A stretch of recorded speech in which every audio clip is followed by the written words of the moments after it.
এই যে সেই রহস্যময় চাউমিন। এবার এটাকে রহস্যময় কেন বললাম সেটা ধীরে ধীরে জট ছাড়াচ্ছি, ততক্ষণ তোমরা কয়েকটা ছবি দেখতে থাকো কালকে। তো কালকে তোমরা সবাই জানো কালকে চলে গিয়েছিলাম আমরা কুলপুকুর কালী মন্দিরে মায়ের দর্শনের জন্য।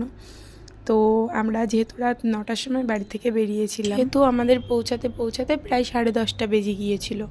এবার 10:30টার সময় ওখানে পৌঁছে মেলাঘাট একটু ঘুরে মায়ের দর্শন করে মোটামুটি আমাদের খিদে পেয়ে যায়। তো খিদে পেয়ে যাওয়ার জন্য আমরা আশেপাশে যে দোকান পাই সেই দোকানেই ঢুকে পড়ি। এলাকায় যদিও এরকমই সব দোকানগুলো ছিল, ঢুকে পড়ার পরে দুটো চাউমিন অর্ডার করা হয়। তো চাউমিন অর্ডার করার পরে যখন চাউমিনটাকে আমাদের পরিবেশন করা হয়, তখন চাউমিনটা আমরা হলুদ কালার দেখে দোকানদারকে জিজ্ঞাসা করি, দাদা চাউমিনটা হলুদ কেন?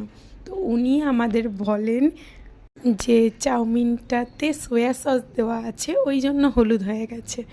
এবার তোমরাই বলো যে সোয়া সস দিলে কি চাউমিন হলুদ হয়ে যায়? আমার তো জানা নেই সোয়া সস দিলে হলুদ রং হয়ে যায় চাউমিন। যদি তোমরা কেউ জেনে থাকো তাহলে প্লিজ কমেন্টে আমাদেরকে জানাও যে সোয়া সস দিলে কি চাউমিন হলুদ হয়ে যায়। এই কারণেই আমি বললাম এই যে সেই রহস্যময় চাউমিন।